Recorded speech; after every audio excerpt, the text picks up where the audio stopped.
Iya harusnya kan orang mikir logis dari situ. Nah, sekarang umat mana yang tadi saya bilang nyebut Yesus sebagai Tuhan? Ya umat Kristen, iya Kristen. Kristen Lah kok Katolik. malah disuruh pergi? Mau lo diusir sama Yesus? Enggak. Inilah bukti kebodohan Donditan yang tidak pernah dikritisi oleh umat Muslim dengan akal mereka. Ya wajar sih memang ya, karena mereka kan juga nggak pernah kritis. Kita akan bongkar dan harap simak sampai selesai karena ada beberapa fakta yang akan kita ungkap untuk meluruskan narasi Donditan berikut ini.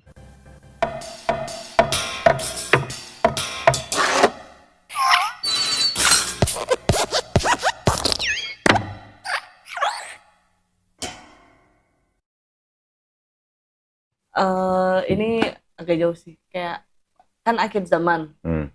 Akhir zaman itu kan katanya Yesus itu akan datang kedua kalinya untuk menebus dosa manusia.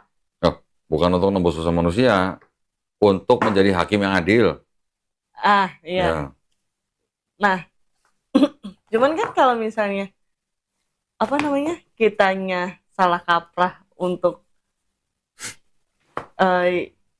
orang-orang kan nyebutnya ya kayak saya gitu kok.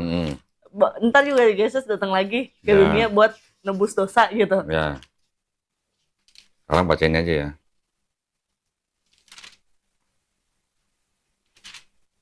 Dari ayat 21 nih sampai 23 nih. Apa katanya? Bukan setiap orang yang berseru kepadaku, Tuhan, Tuhan akan masuk ke dalam kerajaan surga, melainkan dia yang melakukan kehendak Bapakku yang di surga. Pada hari terakhir banyak orang yang akan berseru kepadaku, Tuhan, Tuhan, bukankah kami bernubuat demi namamu, dan mengusir setan demi namamu, dan mengadakan banyak mukjizat demi namamu juga. Pada waktu itulah aku akan berterus terang kepada mereka dan berkata, aku tidak pernah mengenal kamu, inyalah daripadaku, kamu sekalian pembuat kejahatan. Sekarang umat mana yang nyebut Yesus sebagai Tuhan? Kristen. Kristen. Umat mana yang bernubuat dalam nama Yesus? Kristen. Umat mana yang membuat mujizat dalam nama Yesus? Kristen. Umat mana yang mengusir setan dalam nama Yesus? Kristen. Kata Yesus apa? Enyala. Enggak. Nah lo, gimana dong? Dia aja nggak mau istilahnya. Nah lo, gimana dong? Bisa dipikir sendiri kan? Iya. Ayat itu kan? Kita nggak menafsirkan loh. Iya. Kita hanya membaca teks aja. Iya harusnya kan orang mikir logis dari situ. Sekarang umat mana yang tadi saya bilang nyebut Yesus sebagai Tuhan? Ya umat Kristen. Iya, Kristen Katolik. Lah kok malah disuruh pergi? Gimana dong? Mau lo diusir sama Yesus? Enggak. Saya kan nggak mengarang. Saya cuma kasih ayat, baca sendiri. Betul. Matius 7 ayat 21-23 adalah ayat yang seringkali dipakai oleh umat Muslim secara simultan dan juga turun-temurun untuk menyerang ketuhanan Yesus, bahkan juga menyerang iman Kristen.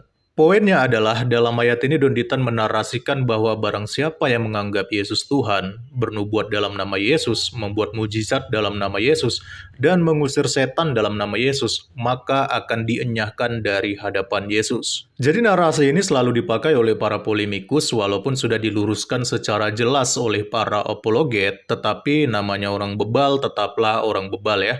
Bahkan di beberapa akun TikTok ada seorang kreator Islam yang mengubah ayat ini menjadi semakin liar, yaitu akun TikTok atas nama Setia Yadika 01.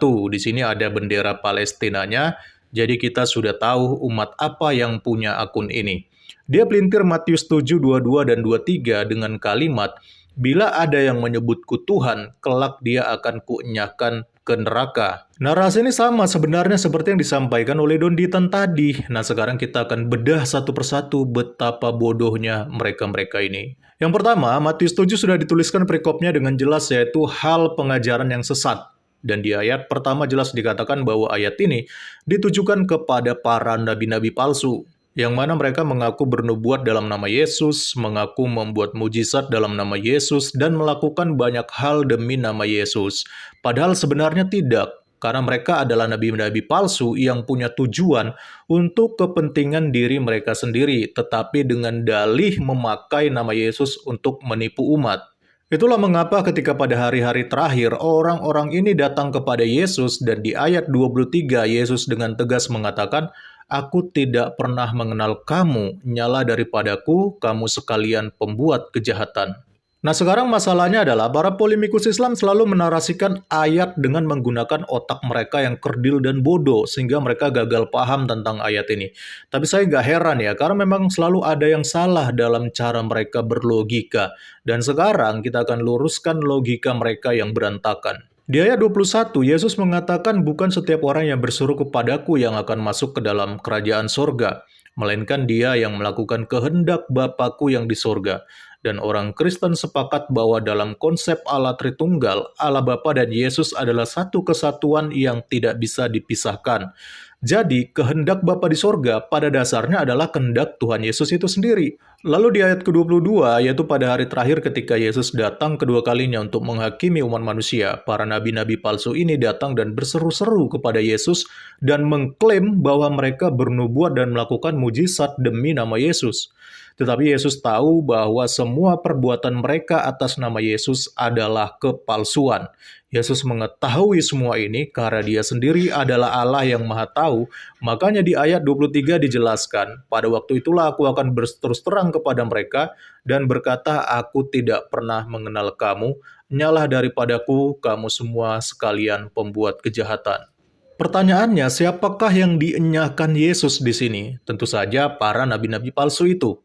Nah, pertanyaannya kok bisa Yesus punya otoritas mengatakan kepada para nabi palsu ini untuk mereka supaya enyah? Dan mereka dikatakan Yesus tidak layak untuk masuk ke dalam kerajaan sorga. Bukankah yang punya otoritas untuk masuk ke dalam kerajaan sorga itu hanya Allah saja? Tetapi di sini kita melihat ternyata Yesus punya otoritas itu. Lalu yang kedua, Yesus bukan hanya punya otoritas untuk menghakimi siapa yang layak masuk surga, tetapi di sini kita juga melihat bahwa dia punya otoritas untuk mengirim orang-orang ini ke neraka pada hari penghakiman. Pertanyaannya, kalau Yesus bukan Tuhan, tidak mungkin dia punya otoritas seperti ini. Dia punya otoritas untuk membawa orang-orang percaya dan yang setia kepadanya untuk masuk surga. Di satu sisi yang lain, ia juga punya otoritas untuk mengusir para nabi-nabi palsu untuk pergi ke neraka.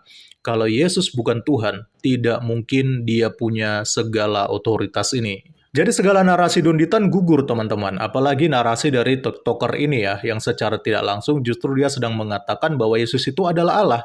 Karena di sini dia sendiri mengatakan bahwa Yesus punya otoritas mengirim orang ke neraka. Kan yang berhak menentukan orang ke surga dan ke neraka adalah Allah. Jadi sekarang kita sudah memahami ya, di sini kita melihat betapa kerdilnya akal daripada para polemikus Islam dalam membuat narasi-narasi sesat tentang Bible.